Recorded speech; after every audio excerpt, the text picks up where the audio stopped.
दोस्तों, अक्सर मन में ये भी सवाल आता है कि स्टॉक मार्केट में स्टॉक का भाव कम ज़्यादा क्यों होता है। ऐसा क्या है कि शेयर के भाव घटते और बढ़ते रहते हैं। आज हम इसी बात को समझेंगे कि आखिर शेयर मार्केट में होने वाले उतार और चढ़ाव के पीछे का कारण क्या है।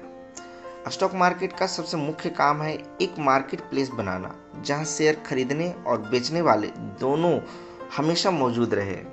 और इंडियन स्टॉक मार्केट में बीएसई यानी बॉम्बे स्टॉक एक्सचेंज और एनएसई नेशनल स्टॉक एक्सचेंज बहुत सही तरह से अपनी भूमिका स्टॉक मार्केट के रूप में निभा रहे हैं। शेयर्स के भाव में बदलाव, demand and supply. Stock market एक ऐसा मार्केट प्लेस है जहां शेयर खरीदने और बेचने के लिए हमेशा बायर और सेलर की डिमांड बनी रहती है, जो शेयर्स खरीदना और बेचना चाहते हैं। और किसी भी बाजार को चलाने में डिमांड यानी मांग और सप्लाई यानी आपूर्ति की मुख्य भूमिका होती है। और इस तरह डिमांड और सप्लाई के नियम से ही स्टॉक मार्केट में उतार चढ़ाव देखने को मिलता है। जब शेयर्स की डिमांड अधिक होती है तो शेयर्स के भाव बढ़ जाते हैं, और जब डिमांड कम होती है तो शेयर्स के भाव घट जाते हैं।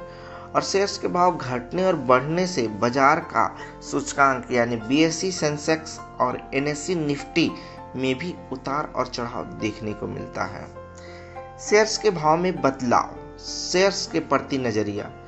स्टॉक मार्केट में सिर्फ आंकड़ों और पिछले तथ्यों के आधार पर अनुमान लगाया जाता है कि शेयर्स के भाव आगे क्या रहेंगे।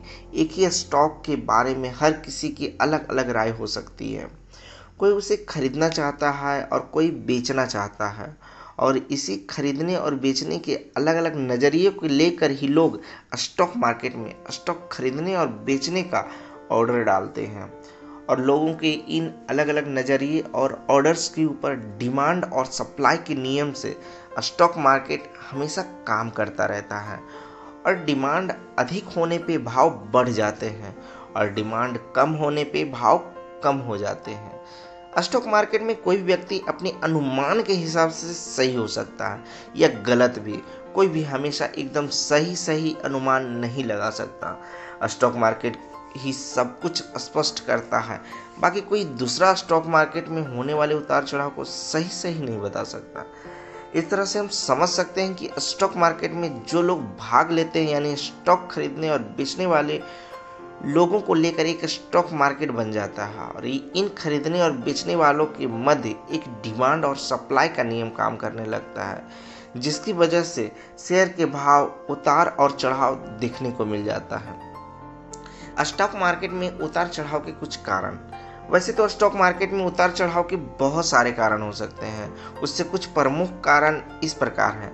समाचार, न्यूज, पॉजिटिव और निगेटिव न्यूज फ्रॉम गवर्नमेंट। समय समय पर सरकारें अपनी नीतियों द्वारा अलग अलग क्षेत्रों के विकास की योजनाएं बनाती है। जैसे ही ऐसे कोई न्यूज़ आती है कि सरकार किसी अमुक क्षेत्र में विकास की योजना बनाने वाली है, तो उस क्षेत्र में जुड़े शेयर्स की तरफ खरीदने वाले ज़्यादा होते हैं, क्योंकि इससे कंपनियों को ज़्यादा लाभ होने की उम्मीद होती है। और ज़्यादा लोगों के शेयर्स खरीदने की वजह से उस कंपनी के शेयर्स भाव बढ़ जाते हैं। और ठीक इसके उल्टे अगर कभी न्यूज़ निगेटिव हो यानी उस क्षेत्र के अनुकूल ना होने पर उस क्षेत्र से जुड़े कंपनी के शेयर्स को लोग बेचना चाहते हैं, जिससे उस कंपनी के भाव कम हो जाते हैं। Reserve bank of India RBI की नीतियाँ, विश्व की अर्थव्यवस्था, ग्लोबल इकोनॉमिक इम्पैक्ट, सरकार की नीतियाँ, कंपनी के लाभ कमाने की क्षमता, कंपनी की अपनी नीतियाँ, कंपनी की मैनेजमेंट, इस तरह अन्य बहुत सारे कारण हैं जो स्टॉक मार्केट के उतार चढ़ाव के अन्य बहुत से कारण हैं, जिसकी वजह से स्टॉक मार्केट में हमेशा कुछ ना कुछ होता रहता और ये निरंतर चलता रहता है। आशा है आप समझ पाए होंगे कि स्टॉक मार्केट कैसे काम करता है।